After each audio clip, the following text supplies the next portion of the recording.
ولا أسد شكل مدني يا ما لما راحت أنا ودي دقايا أوكي كوسو هذا لا لا بنا صراحة مرة كسر ما لا ما حد يقول ما نسيات هاي ما وش كسرنا هروان شكل ما ودي تدحاس ما تهاي sorry you know you don't ask nothing هذا كويتين سوري هاي يعني كل وقت فاهم يسمعها ودي جميع وحن كادر يوم ده maxay ka darantay هذا مدح بنانك سوى شيء كذا كان سوى حافظة ضوء عصبة أنا أروان الشيكة ولا الحافظة ما كعصبتها مية حافظة مدة كني عاو مرت عمرها هم فهمنا أوكي كل بنا ولا ليه رامش كل بنا أوكي أنا I don't like people stopping on road no I know يعني medically you're walking with me and runti I don't want you to see where I live ما فهمتي so that's why I tried to get rid of you over there لكن Soomaalida waxaan kaga yaabaa laakiin kuma dhageysanayaan walaal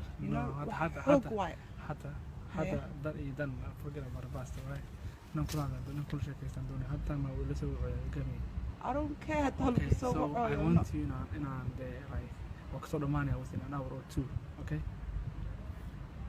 yeah do you mind if I like well I don't I'm not interested are you married or yeah are you married I'm not married like I'm not interested why I'm not interested no like xoog me up I give me time right. What time for what? Maybe it's the first time I'm like no wallahi I'm not interested listen you don't know nothing about me sahib okay I'll be honest with you wallahi it's nothing personal there's nothing wrong with how you look ما فهمتي you know you seem like we has good manners okay and I probably come across like I'm being a bitch like wallahi أنا صاص بيه it's just I'm sick and tired of it like ragga Soomaalida kuma dhageysanayaan when you say you're not interested. Thank you very much. I see as a compliment what you said, okay?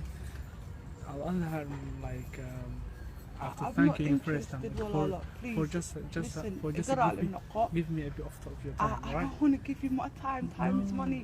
Yeah, I know. Yeah. Hada, please, what's your name first? Yeah. What's your name? My name? Yeah. Yasmin. Nice to meet you, nice to meet you, okay? Somali you know, you don't understand Somali properly.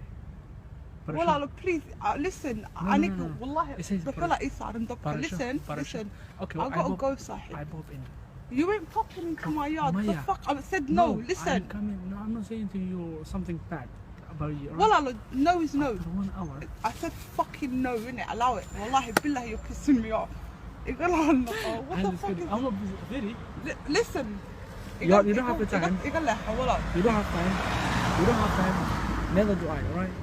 If you ain't got time, you're surely acting like you do. Maya, wallahi, I told them where I am, alright? Listen. Maya, stop being reluctant with me. I'll try to be polite. You're not hearing me, so I'm very straight. Thank you very much. Okay, Yasmin. I don't know, it's like emergency to meet you, alright? It's emergency to meet me? What are you talking about? The accident from Corona, okay? Maybe I think it's the poor who's on any good by Sugar. Wallahi, please, I've got homework to do. I'm not interested in no man. No, I'm gonna call you.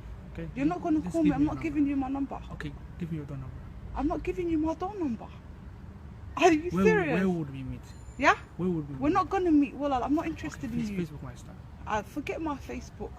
Wallahi, like, can you not touch me? Please. Get off me, please. Now you're pissing me off. Don't touch me. Take me. Assalamu alaikum.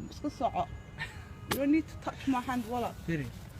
Like, why are you like paranoid? I'm not paranoid. I just cannot stand when. I'm talking slowly. I'm not paranoid. Don't. I don't like when people don't listen. Don't make other people feel where there's something trouble between us. Alright? Please. Well, I've got a very short attention span. Is there something wrong with you? You're taking advantage of my patience. I told you no. You're following me. I'm in a predicament because I can't move. You understand? Oh, so I've got no choice but to stand on this spot and talk to you. I appreciate your time. Okay, you don't need to touch me. I'm very sorry to take your time, precious time. Alright, I'm really sorry. Well, on the other hand, maybe there's misunderstanding between me. Typical Somali, but I might be different. Right? So like, if I was Somali, you would have welcomed me, right?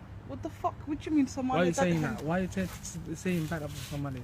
Because I see it all the time. You know, the ragga oo xushmad leh and a bit of dignity way yar yihiin marka inta la sheego. What did they do to you?